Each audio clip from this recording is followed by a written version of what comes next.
तू जाओ सुन्नते अहमद तू जाओ सुन्नते अहमद जाओ बा मुहम्मद कैबुअद नेस्बतोरा मन अहब्बा सुन्नती कौले रसूल मजदाए काना माई हम कुन कबूल। आयात আর হাদিস পড়ছি খুতবায়, এটির তরজমা না বলার আগেই বয়ান অর্ধেক হয়ে গেছে। খালি এই মানুষগুলোকে একটু মন ঠিক করার জন্য হুদা আবেগে চিল্লায়, মোবাইল নিয়ে ব্যস্ত। 24টা ঘন্টার প্রতিটি মুহূর্ত মোবাইল মোবাইল। বাথরুমে গেল মোবাইল, যেখানে যায় মোবাইল, ঘুমের বিছানায় মোবাইল, সারাটা রাত মোবাইলে গুনা গুনা গুনা গুনা। আল্লাহ দইরা বেহেশতের বাগানে নিয়ে আসছে, এই কপাল ভরা এখানে এইসব মোবাইলটার থেকে দূরে থাকতে পারে না, এত কপাল ভরা। মাওলায় হেদায়াত না দিলে কে এর কপাল খুলবে? মান ইয়াহদিল্লাহু ফাহুয়াল মুহতাদ ওয়া মান ইউদ্লিল ফালান তাজিদ লাহু ওয়ালিয়াম মুরশিদা। মাওলায় যদি কপাল খুলে না দেন, আর কপাল কেউ খুলতে পারবে না। হেদায়েতের মালিক আমার আল্লাহ। আল্লাহ যদি হেদায়েত দান পেয়ে যাবে, কপাল যদি খারাপ হয় ওর হেদায়েত পাবে দূরের কথা, হেদায়েত পাওয়ার কোনো মুর্শিদও পাবে না, পথ প্রদর্শক পাবে না। আমি হাফিজুর রহমান কেন, মক্কা মদিনার ইমাম কেন, স্বয়ং রসুলেও বয়ান করলে ওই বেঈমানের কপালে কালেমা আসে না। এমন কোন বেঈমানের নাম জানেননি? কি নাম? কত বড় বেঈমান যে রসুলকে দেখলেই জাহান্নামের আগুন হারাম। যেই রসুলের চেহারা মোবারকে দিয়ে তাকাইলে পেটের ক্ষুধা নিবারণ হয়ে যায়, যেই রসুলের ঘাম থেকে মেশকের ঘ্রাণ, ওই রসুলের পার্শ্বে 13টা বছর সময় কাটাইলো, এক দস্তরখানে খাইলো, বয়ান শুনলো, এরপরও কালেমা পড়লো না। কত বড় বেঈমান! আর অন্যদিকে 27 বছরের একটা যুবক তরবারি নিয়ে দৌড়ায় নবীকে জবাই করবে। কয় বছরের যুবক? রহমতের নবীকে জবাই করার জন্য দৌড়ায়। রহমতের নবীর সামনের চেহারাটা দেখে তরবারি ফেলে বলেন, ইয়া রাসূলুল্লাহ, দয়া করে আমাকে মাফ করে দেন, আর কালেমা পড়ায় মুসলমান বানায়া দেন। কয় বছরের? এই কফাইল্লা বান্দা কে? কে? এর নাম কফাল।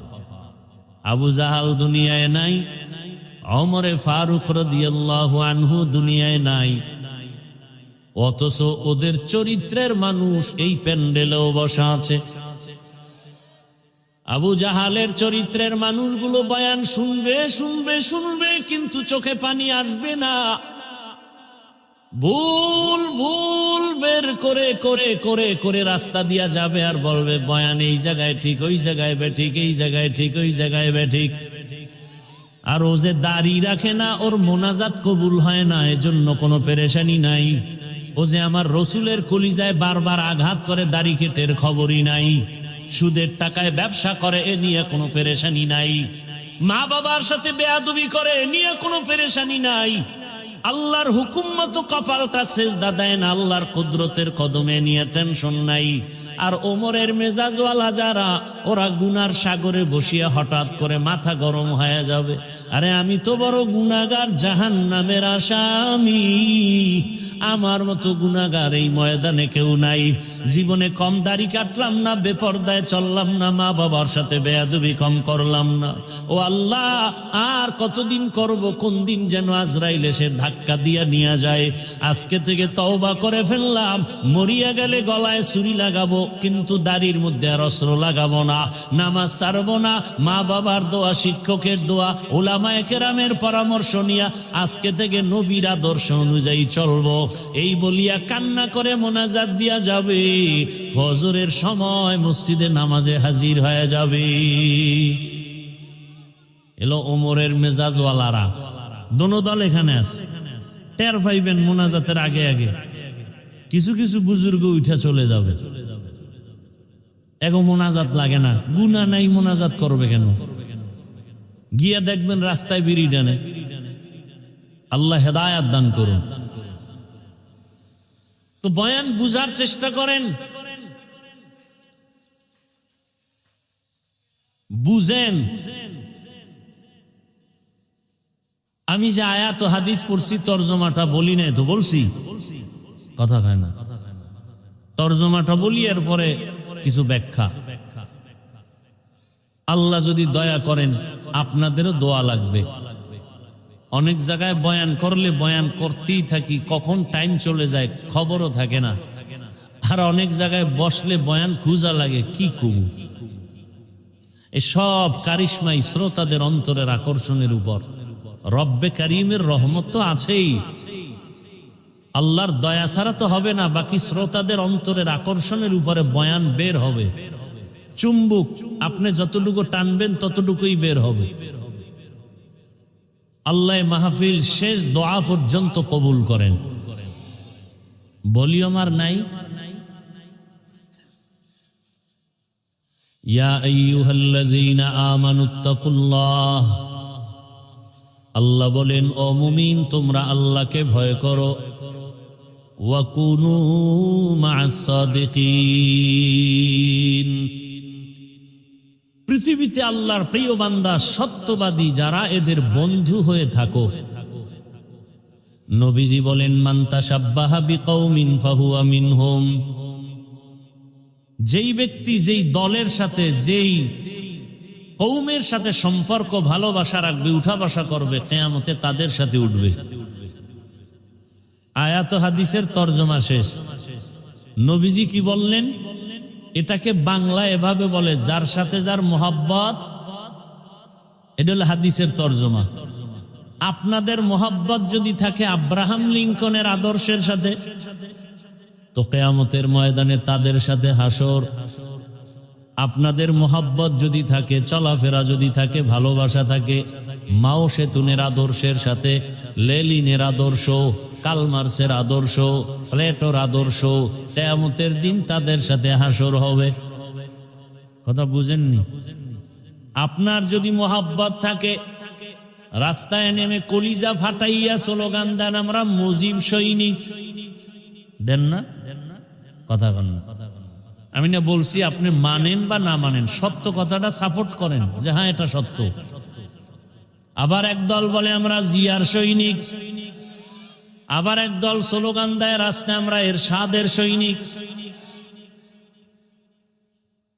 মুসলমান হিসাবে কি একবারও স্লোগান দেওয়া দরকার ছিল না আমরা রসুলের সৈনিক?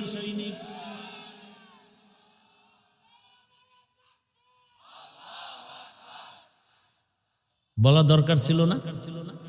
দেখেন, এডি বললেই বলবে আমি মাথা গরম হয়ে যাব। আচ্ছা, যারা মুজিব সৈনিক বলে স্লোগান দেয় বা জিয়ার সৈনিক বলে স্লোগান দেয়, আমার জানা মতে আমগো দেশের কোন আলেম তাদেরকে কাফের বলে না, বলছে? গালিও দেয় নাই? ওই জবাব আপনি দিবেন, আপনি তো আর শিশু না। আপনি মুজিব সৈনিক বললে কি হবে না হবে এ বিষয়ে আপনি ভালো জানেন, আল্লাহর কাছে আপনি এটা ডিসকাস করবেন। জিয়ার সৈনিক বললে কি হবে না হবে আল্লাহর সাথে আপনি বুঝবেন। আমরা যখন আল্লাহু আকবার বলে স্লোগান দেই আর রসুল সেনা বলে চিৎকার দেই, তখন যদি আপনি আঙ্গুল বাঁকা করেন, তখন আপনার আঙ্গুলটা ভেঙ্গে দেওয়া উচিত না?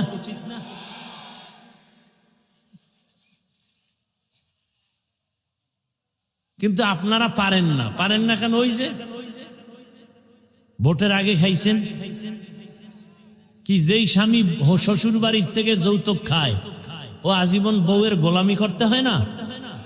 বউয়ের সাথে কি কোনো কথা বলতে পারে? ঠিক এই নেতাগো টাকা পয়সা যারা ভোটের আগের রাত্রে খায়, এরা কোনোদিন এদের বিরুদ্ধে বলতে পারবে না।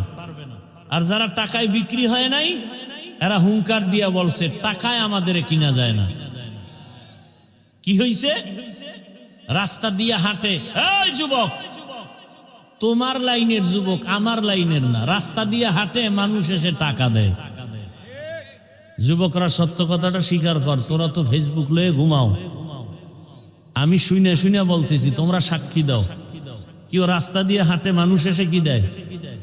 50,000 টাকার বান্ডিল, ঠিক নেই? আচ্ছা তোমরা বলো তো, তোমার ওই যুবক ভাই কি কোনোদিন লাইভে এসে বলছে আমাকে টাকা দাও? অ্যাকাউন্ট চেক করছে ওর মরণের পরে, কোটি কোটি টাকা মানুষ এমনে পাঠাইছে অ্যাকাউন্টে। আর তোমার চরিত্র, তুমি সারা রাত মোবাইলে আকাম করার জন্য, এমবি নাই, এইবার ঢুকছো মায়ের মানিব্যাগ খুঁজো, বাবার পকেট মারো। কি সুন্দর চরিত্র তোমার! এই চরিত্র দিয়া তুমি দেশ পবিত্র বানাবা, অথচ তোমার দিকে তাকায় আছে গোটা দুনিয়া। যুবকদের আদর্শ দিয়ে সমাজ সুন্দর হবে, রাষ্ট্র সুন্দর হবে, গোটা দুনিয়া সুন্দর হবে, কিন্তু তোমার আদর্শ চরিত্র এতটা দুর্বল। এই কথাগুলো মা বাবাও তোমাকে বলতে ভয় পায়। যদি মাকে মারো, চিন্তা করেন তো আপনারা, একটু বলেন তো বিবেক দিয়া, মা বাবা সন্তানকে কি আসলে ভয় পাওয়ার কথা? বরং মোহাব্বত করে না? মোহাব্বতের পরিচয় কি? কপালে চুমা দিল। কিন্তু ওই সন্তানকে মা বাবা ভয় পাবে যে সন্তান চূড়ান্ত চরিত্রহীন আর বেয়াদব। মা বাপ ওই সন্তানকেই ভয় পায়, যার চরিত্র ভালো না, ও বেয়াদব, ও মাকে মারবে। একটা শিক্ষক ওই ছাত্রকে ভয় করে যে ছাত্র সমাজের চূড়ান্ত চরিত্রহীন আর বেয়াদব। এমন ছাত্রটাকেই শিক্ষক ভয় করে। একটা সভ্য, একটা শান্ত, ভদ্র, চরিত্রবান ছেলেকে কোনদিন মা বাবা আর শিক্ষক ভয় করতে পারে না। ও যুবক বাবা, তুমি কি এখনো ঘুরে দাঁড়াতে পারো না? মাত্র 5-7টা বছর একটু জিদ করো, মোবাইলটা পানিতে ফেলে জিদ করে দাঁড়াও, যে না, নতুন করে দাঁড়িয়ে গেলাম, চরিত্র ঠিক রেখে লেখাপড়া করে হয়তো ডাক্তার, ইঞ্জিনিয়ার, প্রফেসর যাই হই, ওলামায়ে কেরামের পরামর্শ নিয়া জীবনটাকে গর্ব, ফুলের মতো দেশকে গর্ব, এভাবে 5-7টা বছর দাঁড়াও। আল্লাহর কসম করে বলি, গোটা দুনিয়ার টাকা পয়সা ক্ষমতা সবগুলো তোমার কদম চুমতে থাকবে। মাত্র 5-7টা বছর একটু মেহনত করো। আজকে গোটা দুনিয়ার মানুষ ডাক্তার জাকির নায়েককে চিনে, জানে, টাকার গরমে, ক্ষমতার গরমে, একমাত্র সুন্দর চরিত্র আর নৈতিক আদর্শের কারণে। তোমার চরিত্র নিজে নিজে এভাবে নষ্ট কেন করো? তোমার জীবনের কোনো দাম নাই। তুমি জানো তোমার মা বাবা কত তোমার উপরে কষ্ট? তোমার মা বাবা চায় তুমি মরে গেলে খুশি, কারণ তোমার কারণে মা বাপ মুখ দেখাতে পারে না লজ্জায় মানুষের সামনে। কয়ে আপনার ছেলে নিয়ে মুখ বলে, সি সি সি সি, আপনার ছেলে তো ধর্ষক, আপনার ছেলে তো খুনি, আপনার ছেলে তো ডাকাত। বাপ মা লজ্জায় চোখের পানি ফেলে গোপনে, ও আল্লাহ, চাকার তলে এত মাথা ঢুকে, আমার এই বেয়াদব ছেলেটার মাথা ঢুকে না। হঠাৎ করে দেখে পাও ভেঙে গেছে, হঠাৎ করে খবর শুনে মাথা ফেটে গেছে। এভাবেই মানুষ মরে যায়, মা বাবার অভিশাপ। যুবক, আমারে 200 হাতের একটা তার লাগাইয়া একটা মাইকের ফোন কানে দাও, এটা নিয়ে আমি মাঠে মাঠে ঘুরি আর বয়ান করি আর সবার পাও ধরি। যুবক বলো, আমাকে 200 হাতের একটা বড় তার দিয়ে মাইক দাও, আমি মাঠে ঘুরবো আর পাও ধরে ধরে বলবো, বাবা আর রসুলের কাদায়। চরিত্রটা নিয়ে দাঁড়াও। ডাক্তার, ইঞ্জিনিয়ার যাই হও, ওসি হও, ডিসি হও, এসপি হও, উলামায়ে কেরামের দোয়া, মা বাবার দোয়া, শিক্ষকের দোয়া নিয়ে আগাও। গোটা দুনিয়া তোমাকে পাগল পারা করে ফেলবে, সম্মানে মাথায় উঁচু উঁচু করে নাচবে তোমাকে নিয়ে। নিজের এই সুন্দর জীবন কেন নষ্ট করো বাবা? কি লাভ, স্বার্থ কি? 500 টাকা, 10 টাকা। আরে তুমি তো আজকে 500 টাকার জন্য কাঁদো, পাগল। কোটি কোটি টাকা আসবে, দুহাত দিয়া নিয়াও টাকা শেষ করতে পারবা না। শুধু সম্মানের সাথে আসবে। আল্লাহ পারেন না সেই সম্মান দিতে? এই রকম সম্মানের ডাক্তার আমার দেশে নাই। রাজশাহী বাড়ি, অথচ ডাক্তার চিনে সারা দুনিয়ার মানুষ, রাজশাহী চিনে না, চিনি ওই ব্যক্তিকে। এরকম ডাক্তার নাই, ইঞ্জিনিয়ার নাই। তো তুমি কেন বাবা নিজের জীবনটা ধ্বংস করবা? কিসের অভাব বলো? আবার আমি হতাশ না, তোমার মতোই তো যুবকরা স্কুলে পড়ে, কলেজে পড়ে, নামাজ পড়ে নাই। তো তুমি পারো না কেন? তোমার মতো যুবক র্যাব, আর্মি, পুলিশ, বিডিআর এর চাকরি করে, এই রাস্তায় গাড়ি চালায়, রিক্সা চালায়, যুবক কত 5 ওয়াক্ত নামাজ পড়ে, কথার আগে সালাম দেয়। ওসি, ডিসি, এসপি 5 ওয়াক্ত নামাজি নাই। তুমি পারো না কেন? আল্লাহর কাছে হেদায়েতের দোয়া করি, আল্লাহ আমাদের হেদায়েতের মালা পরায় দেন। এজন্য আমাদের একটা মেডিসিন দরকার। এই মেডিসিনটা না থাকলে কোনো বয়ান ঢুকবে না। মেডিসিনের নাম তাকওয়া। মেডিসিনের নাম তাকওয়া। এটার পাওয়ার কত? আল্লাহ বলেন, আমার কাছে কে পীর, কে পাগড়িওয়ালা, কে বুজুর্গ, কে 5 ওয়াক্ত নামাজি, কে দরবেশ, কে মক্কার ইমাম, আমি এটা দেখব না। আমার কাছে সব থেকে মর্যাদাবান ওই ব্যক্তি যার মধ্যে তাকওয়া আছে। ইন্না আকরামাকুম ইনদাল্লাহি আতকাকুম। আমার কাছে ওই ব্যক্তি বড় দামি যার মধ্যে থাকবে তাকওয়া, মানে আল্লাহর ভয়। কার ভয়? আল্লাহর ভয় অন্তরে জমা করো হে মুমিন। এই ভয় বা তাকওয়ার কত দাম! এই ভয়টা যার অন্তরে থাকবে, আল্লাহর কসম, ও জীবন চলে যাবে, কোনদিন ও কারো কাছে মাথা নত করবে না। আল্লাহ তাকে এত সম্মান দান করবেন। ওই তাকওয়ার পাওয়ার নিয়ে যারা চলবে, এরা দুনিয়ায়ও বাদশা, পরকালেও হবে বাদশা। তাকওয়া অর্জনের জন্য মাওলানা হওয়া শর্ত না, মুফতি হওয়া শর্ত না। বান্দা একটাই শর্ত, ওই তাকওয়া অর্জন করার জন্য একজন আল্লাহওয়ালার নেক নজর নেওয়া শর্ত। আল্লাহওয়ালাদের নজর ছাড়া তাকওয়া আসবে না রে বাবা। আর আল্লাহওয়ালা ওলিয়া উলিয়া এরা ঘুমের মধ্যে হয় না, তাকওয়ার উপরে মেহনত করতে করতে করতে করতে আল্লাহ এদেরকেই পাওয়ার দান করেন। আল্লাহ তাআলা এমন পাওয়ার দান করেন, তাদের কলবের পাওয়ার বেড়ে যায়, তাদের চোখের পাওয়ার আল্লাহ বাড়ায় দেন। এই তাকওয়া এত দামি এক সম্পদ, এটার নাম ভয়। বেশি বেশি জিকির করার নাম তাকওয়া না, বেশি বেশি তেলাওয়াত করার নাম তাকওয়া না, বেশি বেশি তাসবিহ টানার নাম তাকওয়া না। গুনাহ থেকে নিজেকে বাঁচাইয়া রাখার নাম হলো তাকওয়া বা আল্লাহর ভয়। হর কে দারত খৌফে হক দর দিল মাদাম, জান্নাতুল মাওয়া দেহদ ও রাম কাম জুজবা হক চি জে মখাজ ইনসো যা ফজলে উ আমস্তে দর জুমলা জাহা। হেদায়েত বড় কঠিন। আল্লাহর ভয় অন্তরে জমা করো। বারবার আল্লাহ বলেন আমাকে ভয় কর। যালিকাল কিতাবু লা রাইবা ফীহি হুদাল লিল মুত্তাকিন। এদের কি হেদায়েত হয়ে গেল নাকি? কি আপনাদের হেদায়েত কমপ্লিট না বিড়ি টানতে যান? কি এক আজীব কারবার। খারাপ লাগলে বলেন আমি মোনাজাত দিয়ে চলে যাই। ডিস্টার্ব করেন কেন?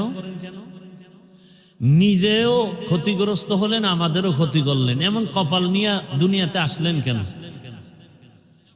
রহমতের নবী বলেন, খায়রুন নাস মান ইয়ানফাউন নাস, জমিনের মধ্যে ভালো মানুষ ওই ব্যক্তি যার দ্বারা অন্যের কোনো ক্ষতি হয় না।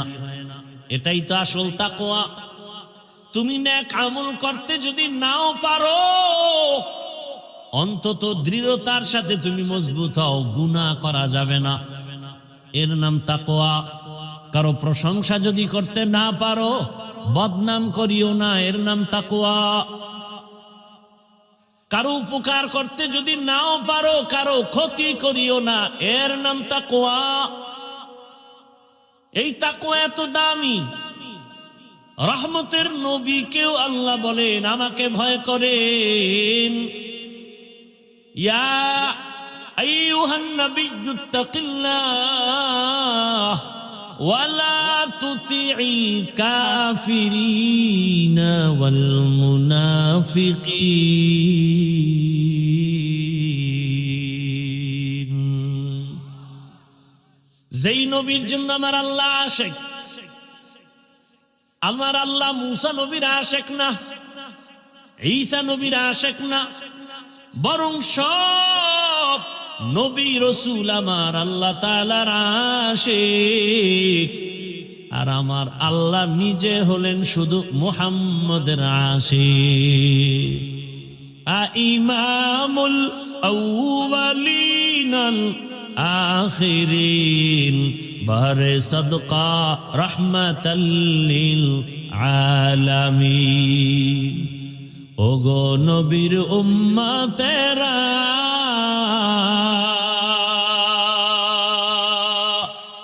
হয়ে আজি দিশাহারা, কোরআন হাদিসের চলো যখন যাহা চায় মনে, নবী বিনে কে তরাবে পুলসিরাত মিজানে, নবী বিনে কে তরাবে পুলসিরাত মিজানে। উম্মতের কান্ডারি নবী,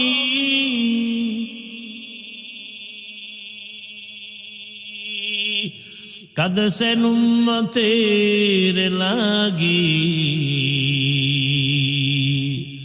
এখনো কাঁদেন নবীজি শুয়ে মদিনার পানে, নবী বিনে কে তরাবে পুলসিরাত মিজানে, নবী বিনে কে তরাবে পুলসিরাত মিজানে। এনে নবীর আশিক, কেমন মায়ার নবী আমার, যেই রহমতের নবীর ঘাম থেকে মেশকের ঘ্রাণ। রহমতের নবী যেখানে কদম রাখেন ওখান থেকে দীর্ঘ বছর মেশকের ঘ্রাণ আসে। এমন এক নবীর উম্মত হইলা রে বাবা, দুঃখ লাগে। আজ সেই নবীর উম্মত হয়ে নবীরে চিনলা না। নবীরে যদি চিন্তা, গলায় ছুরি লাগাইতা, দাড়ির মধ্যে অস্ত্র লাগায় নবীরে কষ্ট দিতা না রে বাবা। ও আমার কলিজার যুবক, দাড়ি কাটা অবস্থায় যদি আজরাইল এসে হাজির, আমার রসুলের সামনে দাড়িবিহীন অবস্থায় কেমনে দাঁড়াবা? দুটো পা যদি বলতা ধরার জন্য, যুবক পায়ে হাত রেখে বলি, জীবনে তো কম দাড়ি কাটো নাই, মনের আশা পুরাইয়া জীবন ভর কতবার দাড়ি কাটছো, কতবার বেপরদার আড্ডায় মিছিল করছো, কত রাত গুনাহ করে করে রাত কাটাইছো রে যুবক। ঘুমের মধ্যে কত মানুষের মরণ হয়। তোমার যদি মরণ হয়, আজরাইল আইসা যদি দেখে তোমার কানে গানের তার লাগানো, একটু চিন্তা করো আমার মালিকের আদালতে কেমনে দাঁড়ায় জবাব দিবা। মনে ভাবছো কি আমাদের কথা মিথ্যা, মনে মনে ভাবছো হুজুরদের কোরআন দিয়া যা কয় মিথ্যা। যদি মনে করো দলিল দাও, একটা ভুল আল্লাহর কোরআন থেকে বের করে দাও, আমি এখনই দাড়ি কেটে ফেলবো, প্যান্ট শার্ট পরে এখনই কোরআনের বিরুদ্ধে কথা বলবো, দুনিয়ার থেকে সব আল্লাহর নাম মুছে দিব। কারণ আমাদের আল্লাহ আছে, কোরআন আছে, আমাদের নবী আছে, হাসর হবে, সত্য মিথ্যা, জান্নাত জাহান্নামের সব দলিল হলো কোরআন। ওই কোরআন যদি ঠিক না থাকে কিছুই ঠিক নাই।